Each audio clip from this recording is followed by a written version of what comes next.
तो लो जनाब आज माशाल्लाह गब्बड़ पट्ठा आ गए ने तीन गब्बड़ पट्ठा की लाट ने बिरा और जनाब 3 तो 3.5 महीना दिया गब्बड़ा पट्ठा ने कारगो करसो परेशानी वाली गल कोई नहीं मेरा बिरा और डिमांड ही मुनासिब हो सी और जेडे बिरा फार्मर इन पहला तो जाते मंडिया के 40-40 50-50 60-60 हज़ार वाली पट्ठा लेंदे खाली ये बिरा फायदे का सौदा इन्हें वीडियो ने शुरू तो लैते आखिर तक जरूर वेखना है। माशाल्लाह वाइट अख ने फेस ब्यूटी जबरदस्त और 3 तो 3.5 महीना की गब्बड़ पट्ठ है कितना खूबसूरत माशाल्लाह वाना चड्डा बना रही है बिरा डिटेल नाल चेक करवा रहे हैं और मुँह भी 2 दांदी ने वेखो भी बेनीफिट वेखो भी तिन्ने पट्ठा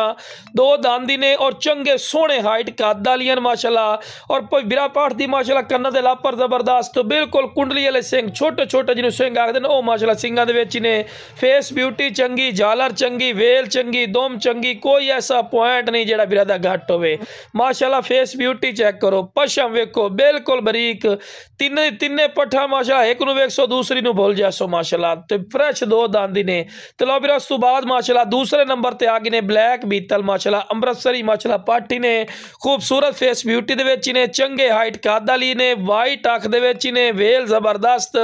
ते पैर बिरा बनन क्योंकि तुहानू वीडियो बना के वाजे गल चेक करवावनी माशाल्लाह ते चारा शुरू तो खवा के पट्ठों ने विखा रहे हैं कि तुहानू अच्छी तरह इन्फॉर्मेशन और डिटेल होवे और मेरा बिरा जिस रेट ते तुहानू ये पट्ठा तिन्ने मिलनी है ना जेड़ा तिन्ने पट्ठा लई सी इंशाल्लाह फायदे रासी ते तिन्ने पट्ठा वेख लो उतने ना माशाल्लाह पेट बच्चे लिख लो तो जितने पैसे ने तुहानू पट्ठा तिन्ने मिलनी है पईयां और डिमांड ही मुनासिब हो सी हालांकि तुहानू ही बिरा पता है कि जो आप मंडी चले जावे ना खाली पट्ठा की डिमांड 50-50 55-55 60-60 हज़ार डिमांड करते हैं और मेरे सोने बिरा एक गब्बड़ पट्ठा ने फायदे का सौदा ही ने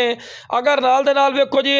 बच्चे भी दे अगर अच्छा बकरा हो सी तो फिर क्रॉस करा लवे तो लो बिरा माशाल्लाह चेक कर सकते हैं फ्रेश 2 दांत जो भी डिटेल नाल दसांगे कन्फर्म होगी गल तो लो बिरा डिटेल नाल चेक करा रहे हैं माशाल्लाह सोहने हवाने चड्डे माशाल्लाह बनसी इंशाल्लाह और डिमांड की है डिमांड ही मुनासिब हो सी तुहाडी सोच के मुताबिक डिमांड हो सी तो लो बिरा उस तो बाद तीसरे नंबर ते माशाल्लाह पट्ठ आ गए माशाल्लाह वेखो माशाल्लाह ब्लैक बीतल अमृतसरी वेखो बिरा एक दो चढ़दियां माशाल्लाह सोहनियां पट्ठन फेस ब्यूटी जबरदस्त अख वेखो बिल्कुल वाइट नगीने वाली कर माशाल्लाह किसू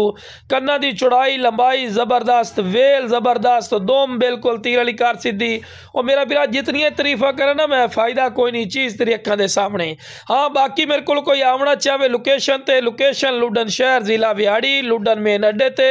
यूबीएल बैंक और PSO पंप के सामने इतने मेरा बिरा आके भी चीज़ लै सकते हो और कारगो की जी सहूलत की गल की जाए माशाल्लाह आल पाकिस्तान माशाल्लाह मौजूद है और अल्लाह के फजलो करम नाल फौजी गोट फार्म एतमाद और यकीन का नाम है माशाल्लाह चीज़ा चेक कर सकते हैं खूबसूरत बिरा माशाल्लाह वाने चड्डे दे विच फेस ब्यूटियां माशाल्लाह चेक करो लो बिरा फेस ब्यूटी वेखो कितनी प्यारी माशाल्लाह फेस ब्यूटी दे विच ने 2 दांत 4 दांत हो रही है ते वाना चड्डा भी चेक कर सकते 3 महीने की गब्बड़ पाठी ने दूसरियां 3.5 महीना दी 3 महीने की गब्बड़ पाठी ने तो लो बिरा टोर फिर के भी खा रहे हैं कि कोई लंगड़ी लूली नहीं सेहतमंद और माशाल्लाह एक्टिव ने बाकी बिरा जिस बिरा चाहिए जनाब जल्दी स्क्रीन दिते नंबर पर रब्ता करके मुनासिब कीमत लै सकते हैं। ओके जनाब।